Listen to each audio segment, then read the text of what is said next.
नमस्कार, मी अश्विनी।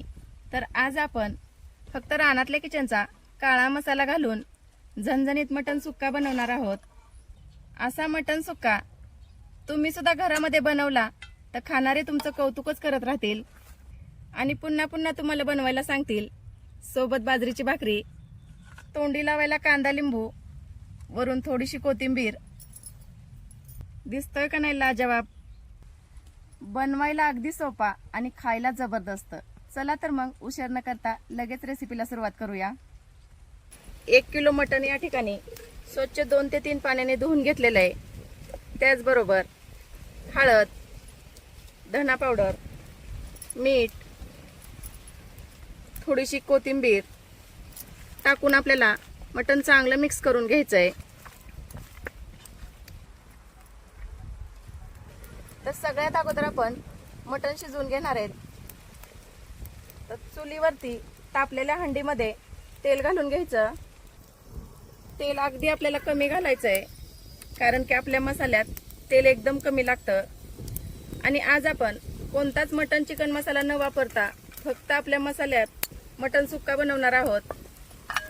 कांदा आपण चांगला लाल होईस्तोवर परतून घेऊया। तर हंडीमध्ये मटण घालून घेऊया। अशा परतलेल्या कांद्यामध्ये हळद, मीठ, धना पावडर लावून घेतलेलं मटण टाकून घ्यायचं।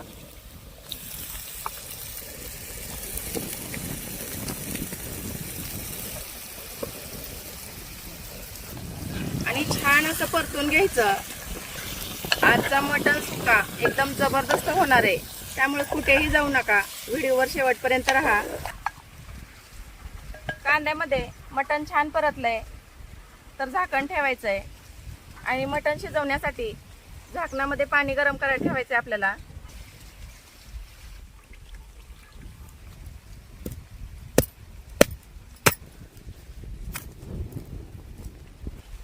ताटामधलं पाणी गरम झालंय तर आपण हंडीमध्ये घालून घेऊया।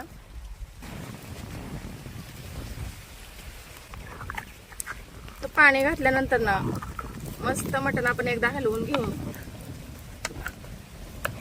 आणि आता आपल्याला झाकण ठेवून मटण शिजवून घ्यायचंय।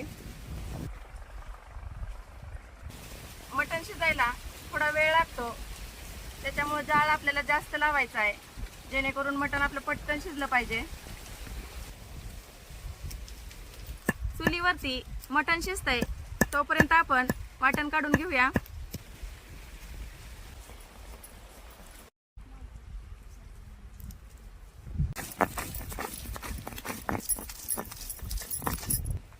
तर एक अर्ध्या तासानंतर ना मटण एकदम छान शिजलेलं आहे। तर या ठिकाणी तुम्ही बघू शकताय मस्त पीस हाताने तुटतोय। चुलीवरती मटण तर आपलं एकदम छान शिजलेलं आहे। तर लगेच आपण मटण सुक्का बनवण्यासाठी पॅन मध्ये तेल घालून घेऊया। तेल गरम झालं की बारीक चिरलेला कांदा। तर कांदा आपल्याला चांगला लाल कलर होईपर्यंत परतून घ्यायचा आहे। बारीक चिरून घेतलेला टोमॅटो, तर टोमॅटो पण आपल्याला चांगला मऊ तर परतून घ्यायचा आहे। तर वाटण घालून घ्यायचं आहे। कांदा, खोबरं, आलं, लसूण आणि कोथिंबीर याचं केलेलं एकत्रित वाटण। वाटण पण आपण चांगलं परतून घेऊया। वाटण चांगलं परतलंय। आपला काळा मसाला, तर या ठिकाणी आपण मटन मसाला, तरी पावडर काहीच वापरणार नाही, फक्त 2 चमचे काळा मसाला। तर मसाला घातल्यानंतर ना आपण वाटण चांगलं परतून घेऊया। 1 पळी तूप घालायचंय आणि तेल सुटेपर्यंत मसाले चांगले परतून घ्यायचे।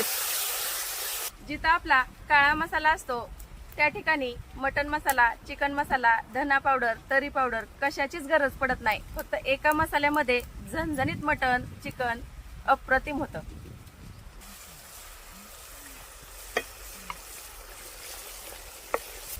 सूप टाकून टाकून मसाला एकदम छान परतून घेतलाय। आणि या ठिकाणी तुम्ही बघू शकताय फक्त एकाच मसाल्यामधले हे तेल आहे। रानातल्या किचनच्या मसाल्यामध्ये नाथ खुळा मटण होतं। तर परतून घेतलेल्या मसाल्यामध्ये शिजवून घेतलेलं मटण घालायचं आणि छान परतून परतून घ्यायचंय. थोडंसं मीठ, 1-2 पळी सूप,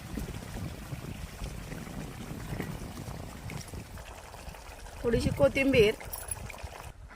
तर आता आपल्याला झाकण ठेवून एक 10 ते 12 मिनिटं प्रत्येक 2-2 मिनिटाला हलवत मटण शिजवून घ्यायचंय, जेणेकरून जो मसाला आपला आहे तो प्रत्येक पीस मध्ये आतमध्ये मुरतो आणि मटण सुक्का एकदम खायला भारी लागतं. तर 2 मिनिटं झालेले आहेत. आपण एकदा हलवून घेऊया,